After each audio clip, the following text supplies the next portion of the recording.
It's time for the absolutely... I'm on my way! Completely... I'm almost there!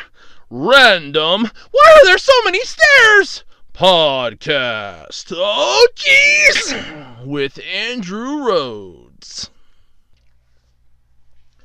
Hello, everybody, and welcome to the Absolutely Completely Random Podcast for Saturday, January 12th, 2019. I'm Andrew Rhodes. Still slightly under the weather, but not as bad as I've been. My throat's still a little scratchy. My voice wants to go in and out during the day. I'm still coughing a bit, but I'm not as bad as I was 2 weeks ago. Yep. So, what do I got in store this week? Well, Nintendo is entertaining the notion of moving away from consoles. I guess my Nintablet isn't such a far-fetched idea anymore, is it? A manga-filled hotel is set to open soon in Tokyo. For those of you looking forward to Kingdom Hearts 3, well, the epilogue might piss you off a bit, because apparently it's going to be patched after launch. At least that's what an article that caught my attention this week had to say. Bandai Namco is set to unveil a new Gundam game on January 22nd. And speaking of Gundam, I talked about this before, but apparently some new information came to light about how Iron-Blooded Orphans anime is getting a spin-off in an app. Now, I know I talked about that, but apparently some more information's come out. And modding consoles in Japan could land your sorry ass in jail. Do not pass go, do not collect $200, and get your ass thrown into a cell with Bubba. Yes, we all know that joke. All this and maybe more this week on the Absolutely Completely Random Podcast. But you know the song and dance by now if you're a longtime listener. This is where I do my shameless self-promotion. If you're in the mood for oddities, weird stuff, collectibles, what have you, check out my eBay page, ARHOADS-2012 on eBay. I have a wide variety of crap for sale, all things, all shapes and sizes, what have you. But yeah, so come check me out. It's all lowercase ARHOADS-2012. You can also follow me on Twitter at OtakeRhodes, and don't forget to check out the official Web Designer 18 Facebook page. Alright, so how did my week go? Well, wasn't exactly fun, but it wasn't exactly dull either. So, here's what happened. Last Sunday, and by the way, for those of you that follow me on Twitter, you know what happened. I posted about it on there. I didn't put it up on Facebook because I was on my tablet, so there's that. But anyway, last Sunday we ended up having to take my grandfather to the hospital. He was having a hard time breathing, and he ended up getting a ride in via the ambulance. And he's got congestive heart failure, which we knew about when he was hospitalized in 2017. And what was new was the irregular heartbeat. So his congestive heart failure was kicking in again. He's been under the weather because he was coughing a lot. Like, so was I, so there's that. But his irregular heartbeat was what was concerning the doctors. And basically, after a whole back and forth between the doctors and him and us, mostly about, pacemaker or hospice care, he basically decided, okay, I'll do the pacemaker. There's multiple theories as to this, one of which kind of seemed like the hospital wasn't giving him much of a choice. It was either you do the pacemaker or you're not leaving. But yeah, that could just be the way we were reading it. But either way, he went with the pacemaker. That got put in on Wednesday. So he was in the hospital till Thursday, from Sunday to Thursday. And I got to spend what I like to call the little bit of a vacation that I got. Yes, that's right. I was in Scenic Living Room. That's right. I spent 5 days and 4 nights in the Scenic Living Room. Yes, it was a wonderful little experience. During the day, there was plenty of sun and a television right at my front door and right at my fingertips, with access to such great 1980s movies like War Games and plenty of anime to boot, like The Devil is a Part-Timer, which I binge-watched on Wednesday, which, oh man, was that good binge watching that. Whew, wasn't dubbed, but it was subbed, but you know what, either way, it was good to binge watch that thing. That was fun. So there was that. There was I spent the night down there Sunday night because till we got home it was almost midnight.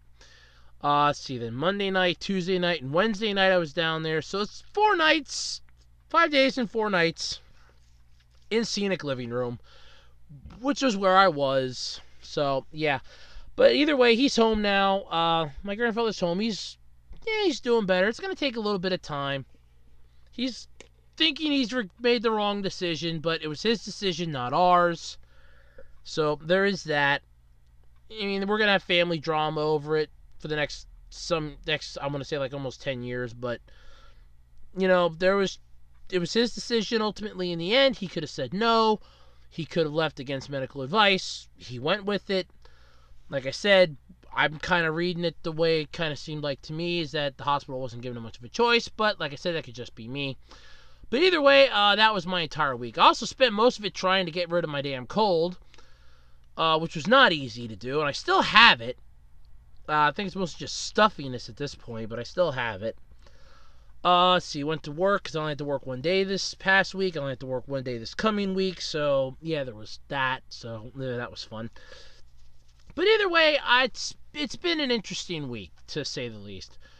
But let's get into the podcast. I got a crap ton to talk about, and oh boy, am I looking forward to all of it. Whoo, boy. Alright, so let's start off with good old Nintendo. I'm just going to sugarcoat this. Now, I talked about this a while back, that Nintendo should just, because they have nothing that they can't do anymore at this point. As far as the consoles are concerned, they're number one. They know it. The Switch is going gangbusters. The Wii went gangbusters. They know where their fuck-ups are, screw-ups, anything else. They know where they mess up easily. So if they can prevent themselves from doing that, I mean, they're making money hand over fist. Well, apparently, they're entertaining the notion of moving away from consoles. So this is interesting. They've seen tons of success with consoles. The Wii. The Wii U was not that great of a console, but you have the Switch, which is going basically gangbusters, like I said. So Nintendo president Shintaro Furukawa recently spoke with Nikkei during an interview. He toyed with the notion of moving past the production of home hardware as they know it. Nothing's been officially decided, because if Nintendo does that, their stock's going to plummet like the freaking Hindenburg. It's going to crash and burn. You're going to be looking for the black box on that one.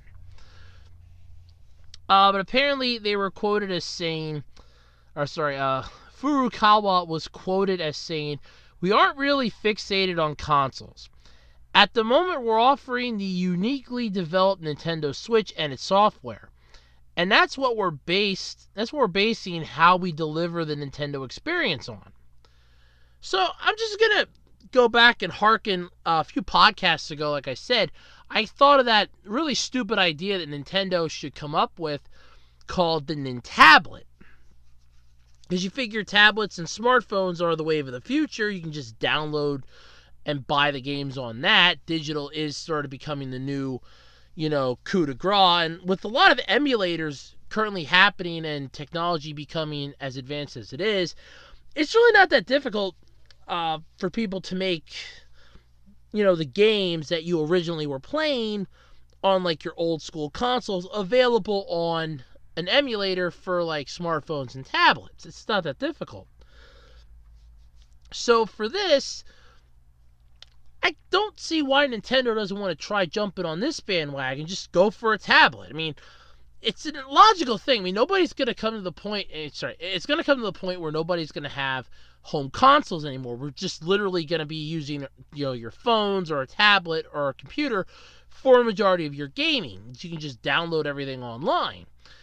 So it makes logical sense for Nintendo to think, maybe we should look into the, possible idea of doing this and maybe changing it up a little bit. You figure with tablets and smartphones, the current, in thing where they are basically, everybody owns one, it's really not that difficult of an idea, nor is the concept far-fetched, that they could easily just go that route and just make a Nintablet where you can just download the stuff straight off it. You have it like Android compatible, and then just have stuff from the Nintendo store. Utilizing like Google to make it so that you can still surf the web and everything else. You could literally make it all in one device and just plop the Nintendo logo on the back of it. And like I said, call it the Nintablet by Nintendo. And just have like Nintendo come up on the loading screen and have it basically just be an Android system that, you have access to, like, let's say the eShop's already built into it. It's one of the default apps. Play Store is one of the default apps. You do an Android tablet. So that way you can surf the net and you can play games on this thing. It's an all-in-one. Put at least like 8 gigs of RAM in that sumbitch and you're good. I mean, seriously, that'd be the best idea. Because then it also gives you the flexibility of playing anywhere you want, like what your Switch is allowing people to do. And there are peripherals via like Bluetooth technology. You can get, joysticks and that, and little handheld like controllers that you could easily add in via Bluetooth. Decent sized battery that doesn't drain the crap out of it, and you're in freaking business. I'm not even lying on this one.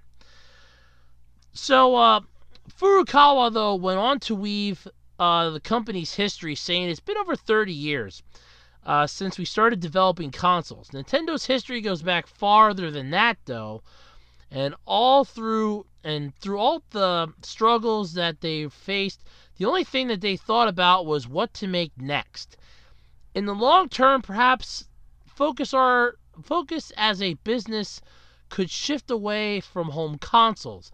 Flexibility is just as important as integrity or ingenuity.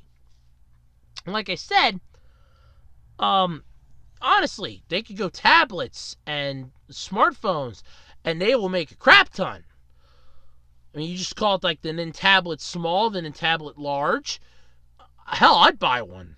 Make the price, affordable, I'd buy one. I mean, I'm going to be honest here. If you could make something like that, keep the price at about $120 retail, so make that the MSRP, you'd have something here. 8 gigs of RAM, at least 64 gig hard drive, you'd have something. Hell, Nintendo, even just for shits and giggles, since they already are selling like really smaller games with the Switch, literally just buy a crap ton of SD cards or create your own, plop the game or games on there, there you go. I mean, you could sell like the Nintendo package, like a whole bunch of old school games. You get 5 in 1. You could do like a whole crap ton, and all you gotta do is plop it in the SD card, the micro SD card slot, and they have access to a whole slew of games that they purchased. So they'll automatically be clocked into their eShop so that they can play it even if they don't have the quote-unquote thing. They could either buy the physical copies so that Nintendo can make a little more money, or just download it digitally, which Nintendo would still get money. You have to pay for it digitally too, and either way, you'd still have access to it. So that would be a great idea for Nintendo to go on. But, I don't see them doing home consoles entirely for the rest of their lives, because, yeah, eventually they're going to want to branch off and try something else. Just don't do computers, because Microsoft will wreck your ass on that. They will own you. Like I said, go for tablets, smartphones, stuff like that, where you actually have the prospect of, we're a game company, we can still sell games, but they're not home consoles. It's literally a tablet, which everybody makes, but ours is the Nintendo tablet, or the Nintablet. Not exactly a bad idea, and I swear to God, if they take that, I want credit for it. But yeah, you can read the whole article The whole interview is, there's a link to it in the article, which the article is, there's a link in the description for it. It's not a bad idea, and like I said, I can see Nintendo doing this, mostly because they're not going to spend the rest of their lives making game consoles. Eventually, they're going to have to branch off of that. And the Switch, at this point, is honestly the next step would be a tablet at this point. Because that's literally, the Switch is literally just a step down from that. Because you figure, look at all their consoles. The NES, the SNES, the Nintendo 64, the GameCube, the Wii were all standard consoles. You had to hook them up to a TV in order to play them. The Game Boy, I can even go a little one back further. The Virtual Boy, the Game Boy Color, Game Boy Advance, the Advance SP, the DS, the DS Lite, the 3DS, and the 2DS are all game systems that you can take with you. So it's still a game console, but it's not a home console. It's something that, you could take everywhere. It wasn't tethered right to your spot. With the Wii U, it was a game console that had the premise you could take anywhere, but never really lived up to that. In the Switch, you can literally take anywhere. You can hook it up, play it at home, or, hey, I can play on a bus. I can play on a beach. I can play in the middle of a freaking desert, provided I have enough of a battery power. So there is that. And like I said, so the next logical step for them, if they want to branch off of tablets or off of consoles, make a tablet. Because then you're integrating computer-esque systems into it where, like, you can surf the net and send emails and stuff like that, but still have what made your company you, the game console. Where, oh, look, you can play games on this thing. You can have this and that on this. It's a blending of both worlds because you're slowly branching out, but at the same time, you're still holding true to the roots that kept you and started you where you are. So, that's the idea, and that's my theory as to where they can go. And honestly, if they go that route, I want credit for it because I thought of it first. Yeah, there is that. But, yeah, I think it's a good idea. Eventually, they're going to have to branch off from consoles. I mean, look at Microsoft. They did computers for the longest time, then they branched out into gaming, and they realized, hey, we can make a little more money doing both. So, Nintendo, I wouldn't recommend going into computers because, like I said, Microsoft will kill you on that. They have that market pretty much cornered with Windows and all that. So I wouldn't go that route. But tablets, something that's small, portable, and just as a natural extension of what you've already been offering, yeah, I'd go for that. Maybe even a Nintendo TV or something might be cool. But yeah, I definitely go with staying in the electronic field, which is what you're good at, and just branching off and continuing the evolution of what you've already made, just taking it to the next step, adding in like computer stuff that you can do on tablets, smartphones, things like that, and combine it with a gaming system. Just go that route. That'd be about your best bet. Do you like manga? Well, I hope so. I like manga too. Well, if you like manga and you're planning a trip over to Tokyo anytime soon, you might want to check out the Manga Hotel. It's basically a hotel that's filled with manga. Okay, cool. So let's talk about this. So Tokyo is known for its wide variety of theme hotels. They reuse pieces of an old sleeper train to ultra kawaii Airbnbs run by, talent agencies, to rooms occupied by the Big G. The latest addition, though, to this scene is the Manga Art Tokyo Hotel. And as the name implies, the hotel is stuffed with manga, over 5,000 volumes. So, not a hell of a lot of manga, basically. I mean, think about it. I think most libraries that have manga in them have more than that. I mean, if you really want to talk about it, the Library of Congress here in the U.S. has a copy of anything that's copyrighted, any book or anything.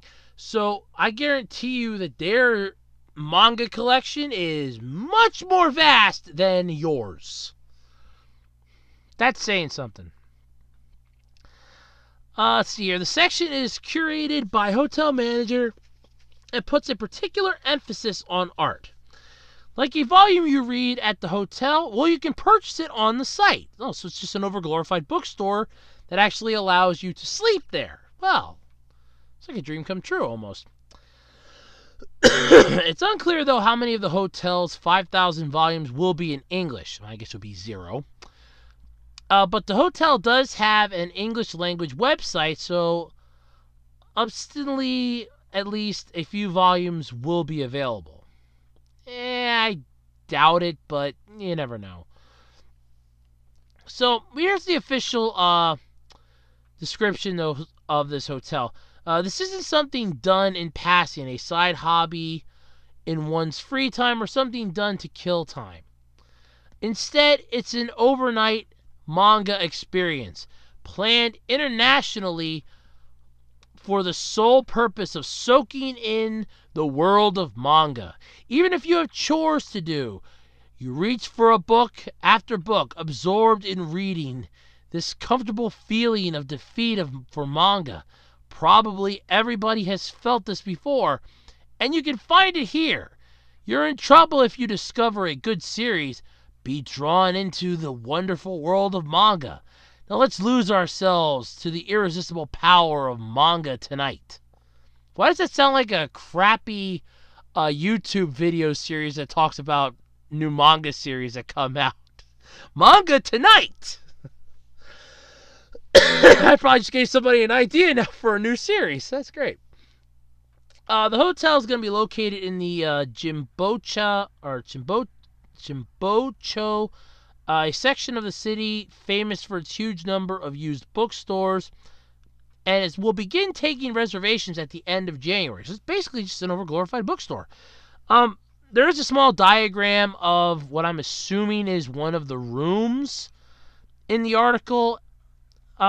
Seems kind of small if you ask me personally, but then again, it kind of, no offense, looks like a really simple apartment building in Japan. I've seen those.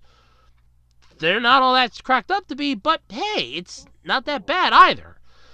So if you're a manga fan and you want to spend the night in a manga art hotel, which is basically my assumption, again, overglorified bookstore, that basically just has beds, a kitchen, a bathroom, you can walk around half naked, go for it. I mean, what the hell? There's plenty of fun shit happening in Tokyo. Let's get some of that stuff popping up over here. I mean, a manga-filled hotel would be cool. I'm not even going to lie about that. How about better yet, just an anime-themed hotel? Where each room's a different anime series. Could you imagine that? Well, I got room 13. Oh, wow, you got the Death Note suite. Why can't we just do stupid stuff like that here? But still, it's not a bad idea. It's not something that is so horrible that it shouldn't be conceded. But at the same time, it's not entirely it's not a good thing, but it's not a bad thing either. Because, like I said, like Ace said, if you like the series, you can buy the volume if you really get drawn into it. But how much of those are actually going to be in English? Like I said, I'm guessing 0. Just because they have an English website doesn't mean that they're going to have it translated into English. I guarantee you it's probably 0. Or if best, maybe 1 or 2 series. And they'll probably be the heavy hitters like Bleach, Naruto, or Dragon Ball, so there's that. But either way, sounds like cool, so let's just add one more stop on my magical trip to Japan whenever I manage to take it. You're listening to the Absolutely Completely Random Podcast. The only podcast where I can talk for an entire hour and nobody ever tells me to shut up. You people are out there, right? Alright, so here's an interesting topic that caught my attention. Now, whether or not this is entirely true, I don't know. This kind of screams batshit crazy to me. So if you were anticipating Kingdom Hearts 3, the game that's coming out on the 29th of this month in the US, 25th over in Japan, you might not be too happy to hear you're gonna have to make sure your internet connection's pretty damn good. Apparently the epilogue is going to be added via a patch the following day. Now I'm assuming that this is for the US version, because they're not saying otherwise on the article here. So on Twitter, Square Enix laid out the update schedule for Kingdom Hearts 3's launch week. And it includes an epilogue on Wednesday the 30th, as well as a secret movie on Thursday the 31st. Publishers also said it plans to patch in a recap of previous Kingdom Hearts games on launch day. So, let me get this straight. The game that is done, wrapped up completely, is getting a day one patch to include previously on Kingdom Hearts. And in the next 2 days, it's getting the epilogue the next day and a secret movie the day after that.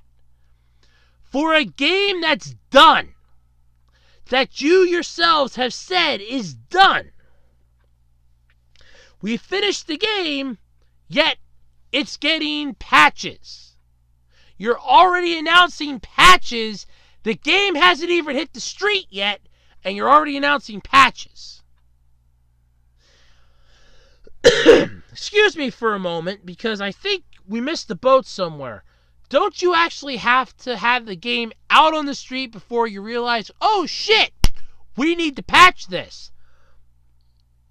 You still have over 2 weeks to fix the game up. At least. Work on that. Go for that. Upgrade. Add the patches. Do whatever the hell you have to do in the 2 weeks you have left. If the stuff's already available and it's going to be going out the next day or launch day, add it to the game. So, I think this is going to be the nail in this one's coffin. And the sad part is that people were looking forward to this game. There was so much hype for it. I was even hyped for it. But this news just saddens the crap out of me.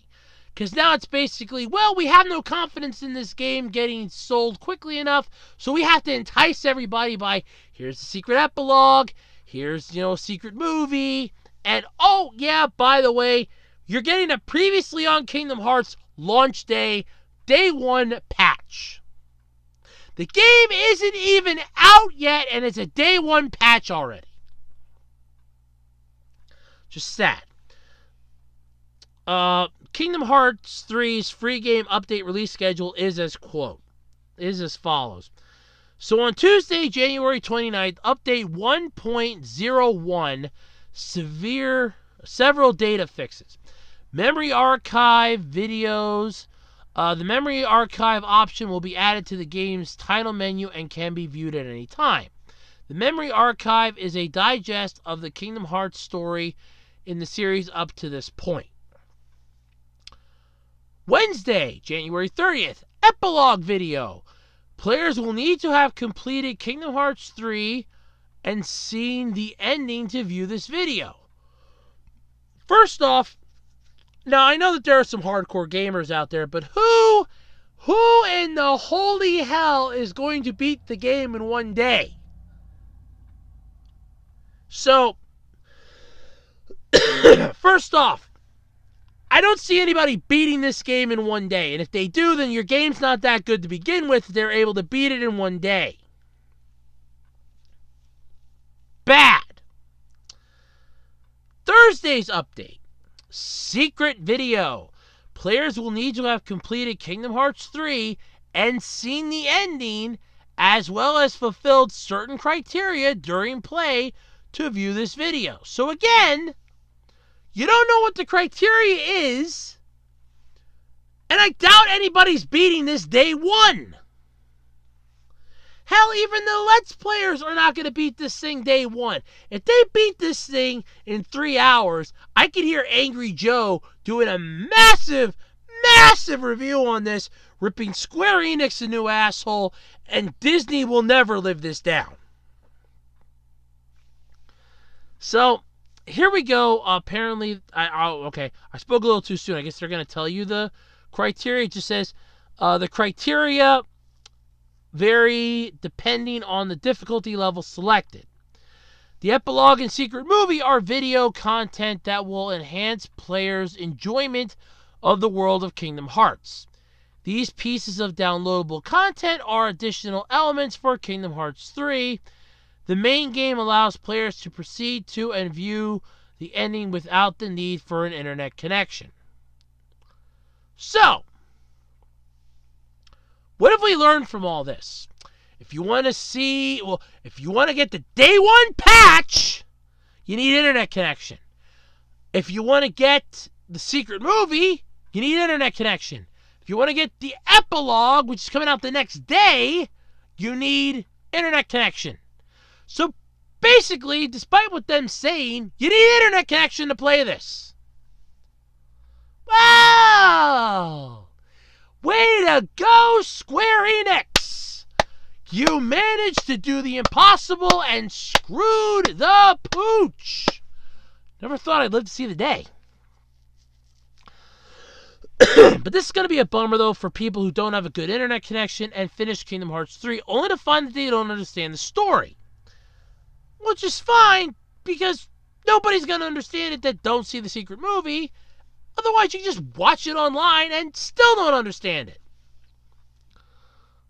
So there is that. Honestly, though, like I said, I don't see this going off too well. And seriously, if you're planning on people beating this game in one day, then that means that your game content is probably going to amount to maybe 6 hours. If it's less than that, forget it. You're already digging yourself a very deep ditch. Screw it. Your grave's dug already if it's under 6 hours. So if we're looking at 6 hours of gameplay, which is not good to begin with, and you're expecting everybody to get this done day one, so come day two, they're instantly going for the patch for the secret ending, the epilogue. I don't see this ending well for you. This could actually now be Kingdom Hearts' swan song. And like I said, it's sad because I was singing the hype for this thing. The graphics look amazing. The plot sounds amazing. This does not sound interesting now. This is like Arkham City levels of bullshit. And that's honestly what this is feeling like here. So you got an update, a day one patch right off the bat that they're already announcing, meaning the game isn't done. I don't care if the patch is literally just to add, a secret movie or a memory archive. You said several data fixes. You're just claiming that this is for the memory archive, yet several data fixes is added to the prefix of this. Meaning, well, we're giving you the archive, but at the same time, we're fixing the combat, repairing this, and this, and a few other things that you wouldn't have known about because you just bought the game. But it's stuff that we can't pump into the main system and, press all the games and then ship them the hell out. I would have just fixed it, delayed it, whatever. All right, fine. So there's that. Not something to look forward to. Goddamn day one patch is already going to screw them over. I know it. But yeah, so that's going to hurt them in the long run. I'm not even going to lie. That's going to come back to bite you guys hard in the ass, and you know it. But that's, Square Enix and Disney. Eventually the wall's going to fall, and I think this time the swan song's going to start singing, because this does not end well. This does not bode well for Kingdom Hearts, and it's sad. It really is sad that this is going to happen. It's sad. It really is. The Absolutely Completely Random Podcast will be right back. Right after I make a Dr. Pepper run. and a few other runs. Hey, I'm human. If you're looking for collectibles, oddities, things you just don't ever see anywhere else, or that you want to have for conversation starters, check out A Roads 2012 on eBay. I've got a tremendous amount of stuff. And, well, I'm A Roads 2012. I'm also Andrew Rhodes, the host of the absolutely completely random podcast, Andrew Rants and Andrew's Theories, here on YouTube. So make sure you check out A Roads 2012 on eBay for all your trading card needs. And other oddities, too. You never know. I might have something that might just interest you. Whoa, whoa, whoa! You can put down the remote and don't click off the browser. We're back. I told you it wouldn't take long. Alright, so if anybody out there has ever played Monopoly, you know the concept of what happens when you land on the jail, on the go to jail square. You go to jail. You go directly to jail. You know, you do not pass go. You not collect $200. I'm sorry, it's a chance card, actually. There's a jail spot on the board. You can't actually land on it. If you do, you go to the just visiting section. Otherwise, you know, if you pick up the chance card that says go to jail, go directly to jail, do not pass go, do not collect $200, you are screwed. Well, if you start modding consoles in Japan, you could wind up going to jail, going directly to jail. You're not passing go, and you sure are collecting $200, but you're probably going to get a cellmate named Bubba. Yeah, Big Bubba. So amendments, though, have been made to Japan's unfair competition prevention law, leading to updated rules that could land console modders in seriously hot water. So according to Japan's Association of Copyright for Computer Software, the acts of modding consoles and game save data violate the unfair competition prevention law. And those who do it may either be punished with fines of up to 5 million yen and up to 5 years in prison. Yeah, so let's see. You want to mod your game console because so many better things are out there, or you want to hook it up to something different. Hey, not a problem. But guess what? Hear that knock at the door? Yeah, that's the local law enforcement. Guess what? You just won. You know what? Screw it. Johnny, tell them what they just won. Well, they just won themselves an all-expenses paid trip to prison. That's right, prison, where you're going to have to also pay us 5 million yen, and you're going to be spending 5 years in this lovely maximum security penitentiary with a cellmate named Bubba. You're going to be sharing a double-sized bunk bed, and don't worry, you'll get plenty of exercise in our courtyard and have a nice square meal a day. Don't worry about it, though. You're going to like it. We hope so. You have no choice because you broke the law. So, this recently, though, came to light when peripheral manufacturer CyberGadget halted the sales of its Save Editor data tool. The amendments were put in place as an effort to protect console content and prevent copyright violations. They don't want anybody going paycheck on their ass, basically. Let's see, where was I? Oh, yeah. Prevent copyright violations, and they extend to offering or selling unofficial download codes or keys for software. As far as modding is concerned, examples of illegal activity include distributing company services and adding new data. So modding a console definitely doesn't sound like it's worth getting hit with a potential 5-year stint in your maximum security prison. You know, like I said, you get all expenses paid. Basically have a cot for a bed or a very small uncomfortable bed and your cellmate named Bubba. Yeah, you know Bubba. Yeah, don't worry though, nobody will mess with you so long as you're with Bubba. Yeah, it should be interesting though to see how this is going to evolve over time. Because modding consoles has basically become the new, and I really hate to say it this way, but it's basically become the new go-to game for anybody that does stuff like this. It's, hey, I modded this. This thing can play, this style of game and this and that, and it can do this, this, and this. And, like somebody else goes, well, that's cute and adorable. I modded mine to do this. So there are people that do this, and it's become a more prevalent thing, especially here in the U.S. I mean, you've had people that have hacked and modded the classic consoles, like the NES Classic, the SNES. Hell, the PlayStation Classic's even been hacked already and been modded. I called that too because I knew that was going to happen. The other ones were already done. I mean, people have modded the Wii, they've modded the Wii U, they've modded the Switch, GameCube, Game Boy Advance. Although, with the Game Boy Advance, the mod that I've seen for that is something that Nintendo should have done from the damn start, and that was put in a backlight in the screen. So that's not technically a modification, more as an improvement.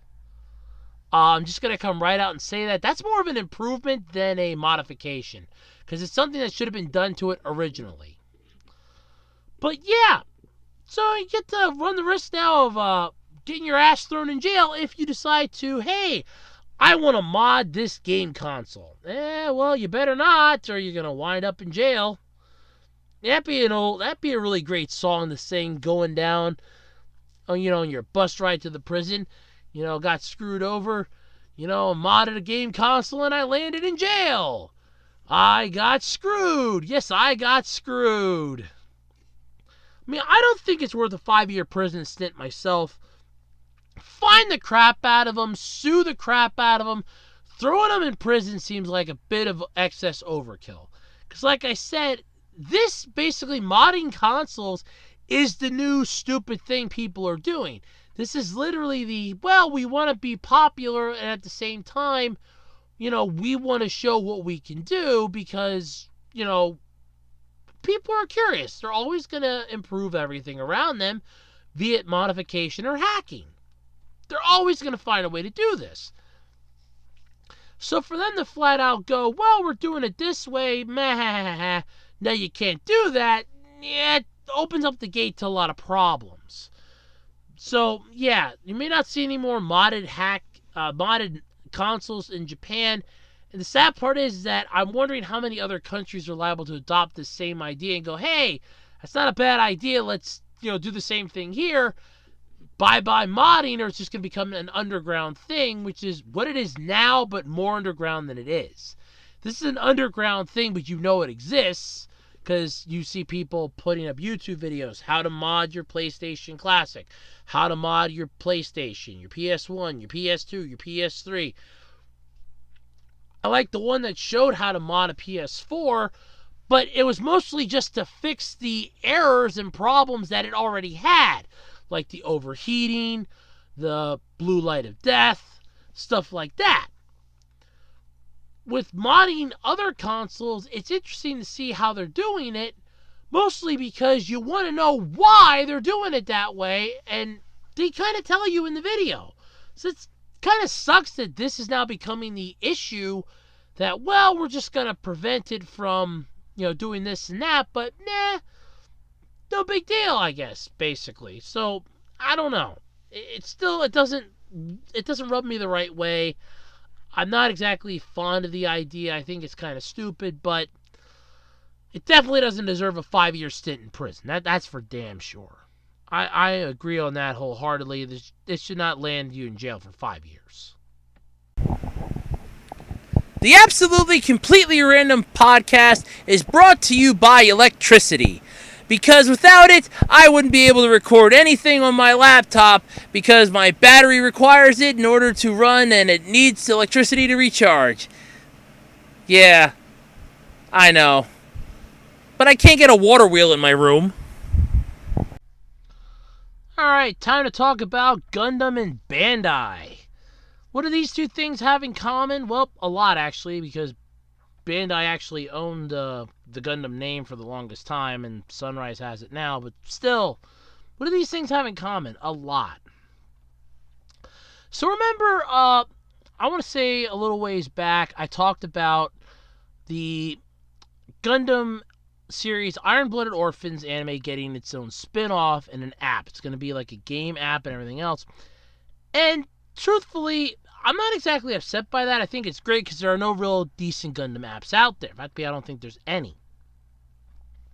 So Sunrise and Bandai Namco opened a website on Sunday to reveal that the Mobile Suit Gundam Iron-Blooded Orphans television anime series is inspiring a spin-off titled, Mobile Suit Gundam Iron-Blooded Orphans Oro Hunt. The staff from the anime is reuniting for the spin-off, which will be available on a smartphone app that combines anime and game elements.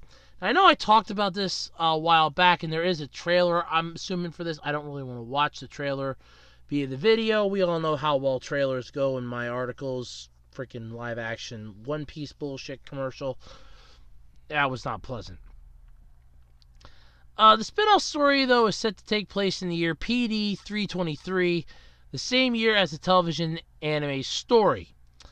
Political intervention at the Arbaru Central Parliament escalated into an armed conflict using mobile suits. The incident was brought to an end by Tekkendan, a group of youth who came from Mars.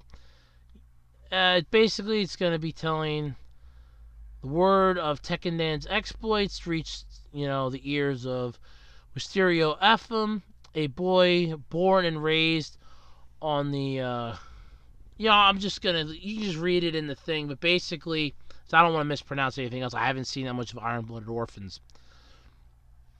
Basically, the returning staff in the anime include the director, the original character designer, and character designer. Also returning are the mechanical designers, the art studio, and musical composer. However, the scriptwriter on the television series is credited as series script supervisor instead of another person. So it's Hajime Kamoshinda is a scriptwriter on the television anime, is credited as series script supervisor instead of Mari Otaka. So there is that. Characters are going to be including Wisterio Ephraim, which they have a picture of. Demyun Kitaiko, really creepy looking guy. Kuru Naru Kosa. The Gundam Haji Boshi. And so on and so forth. Let's see here. The app will be free to download from Apple's App Store on the OS for iOS devices and Google Play Store for Android devices, although there will be in-app purchases. Yeah, no duh. The app's official website is also launching the official 4-panel manga for the Mobile Suit Iron-Blooded Orphans, featuring characters such as Mikazuki and Orga. Official Twitter account for the anime has teased in August that there would be new development and asked fans to wait for news of a continuation. The account posted an illustration, which is actually pretty cool. The television series first premiered back in 2015. Second season premiered in 2016. Daisuke, Gundam Info, and Hulu streamed the first season as it aired, and Crunchyroll streamed both seasons and also streamed an English dub. Toonami's been airing the first season English dub in June of 2016, and debuted second season in October 2017. So it seems kind of interesting. First off, I'm excited that there's a Gundam app. Regardless of which series it's based on, there's a Gundam app. I'm excited for that. Whether or not it's going to be interesting and good, I don't know. I'd really like to find out more about it, but you never know. But what's more interesting, though, is that literally 4 days later, because that was on the 6th, 4 days later, Bandai Namco announces that on January 22nd, they're unveiling a new Gundam game. So, this is going to be the year of the Gundam, I guess. So, Bandai Namco Entertainment revealed on Thursday that it will reveal footage for a new game in the Mobile Suit Gundam franchise on January 22nd. The exact time the reveal will be shown through a teaser video that will debut within Bandai Namco Entertainment's Mobile Suit Gundam Battle Operation 2 game on January 21st at 7 p.m. Some recent major game releases for the Gundam franchise include Gundam Versus for the PlayStation 4 in 2017, New Gundam Breaker for the PS4 and PC in June 2018, Mobile Suit Gundam Battle Operations 2 for PS4 July of 2018, and Mobile Suit Gundam Extreme Versus 2 for arcades last October. Bandai Namco Entertainment recently announced that it will end service of Mobile Suit Gundam Battle Operation next game on March 28th. So, we get a new Gundam game that's getting announced on the 22nd. A new app based off of the Iron-Blooded Orphan series that's going to have game-like features that's coming out who the hell knows when. Are these two things, compatible and intertwined? Who the hell knows? I doubt it highly, but that's just way too coincidental. But either way, this seems like it's the year of the Gundam at this point. I mean, we got, the whole Gundam franchise is starting to blow the hell up again, and I'm loving it. I'm just a sucker for giant robots. I really am. Always have been a sucker for them, always will be a sucker for them. I love giant robots. I love the way they move. I love the way they kick ass. I just love giant robots. I always have and I always will. So for us getting what I'd like to think of as two decent Gundam games in 1 year definitely has my heart racing. If they're both going to be app-based, ooh, is my heart pumping. I would love a Gundam app. Hey, let's just play some Gundam. Yeah! I mean, I don't know how they're going to have the play style of it. My guess would be something akin to what was that one? It's called Implosion or something. It's 1 gig download. Maybe something like that play style wise, but who knows? Either way, sounds interesting. I'm ecstatic for it. Hopefully it's some good shit coming down the road from Gundam, because, I mean, holy crap. I love the fact that we're getting new Gundam stuff. I love the fact that we're finally, getting the attention it deserves. Man, oh man, do I love the fact that this is just, it's impressive. It really is. This turned out to be the year of the Gundam, and after how lousy last year was for stuff, this is definitely a turning point. I just can't be excited enough for this. I really can't. The Absolutely Completely Random podcast is taking a very short break. I need to stretch and do a couple other things. I'll be right back. This is Professor Sherman T. Clump, and you're listening to the Absolutely Completely Random podcast, only on YouTube.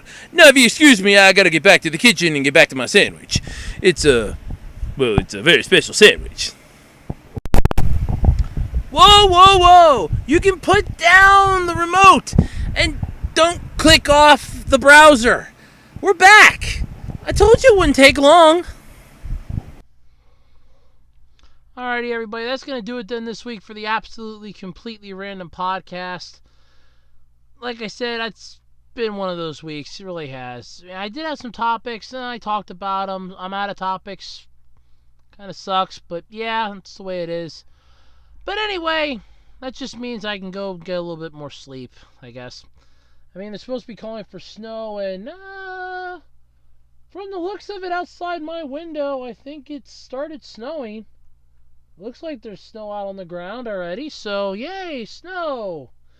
Anyway, that's going to do it pretty much this week. It sounds like there's snow, but the cars are still moving pretty fast. But anyway, like I said, that's going to do it then this week for the podcast. Don't forget, if you have any topics you'd like me to talk about, feel free to drop them off at one of the many places you can, either the podcast email, which is acrpodcast@gmail.com. Feel free to submit them there. Just make sure you subject, topics, you can submit them to the discussion page here on my YouTube channel, to me via Twitter at OtakuRoads, or via the Web Designer 18 Facebook page. Don't forget, the Q&A video is coming up this month. Yay! I even got a new camera for the occasion, and for other videos. Mostly for the Q&A, because my webcam, I got my $7 worth of fun out of it. I'm not gonna lie, it served its purpose. It still works, so I can use it for something else, but it served its purpose. So yeah, its purpose is done. I can still use it for like I can hook it up to my desktop and use it for that if I'd want to, for something just for shits and giggles, or is that. But anyway, yeah, so Q&A video is coming up. Remember to submit your questions via one of the many things. Again, you can submit them to the podcast email, acrpodcast@gmail.com, via the discussion page here on my YouTube channel, or in the comments section. Just make sure you put in parentheses Q&A video, or just Q&A, so I don't answer it right away. And don't forget, you can also send them via Twitter and Facebook as well. All questions must be submitted by midnight on the 26th. Again, midnight on the 26th. Not joking, midnight. That's midnight your time. So when the clock hits 12:01 a.m. and it's now the 27th, questions can't be submitted anymore. You're past the deadline. Midnight your time. I would just say Eastern time, but somebody could go, well, that I don't understand what that means. So since midnight for me, I'm asleep anyway. Yeah, till midnight your time. There you go. Yeah, midnight your time to submit questions. So there you go. There is that. Otherwise, that's, like I said, going to do it this week. Thank you all for tuning in.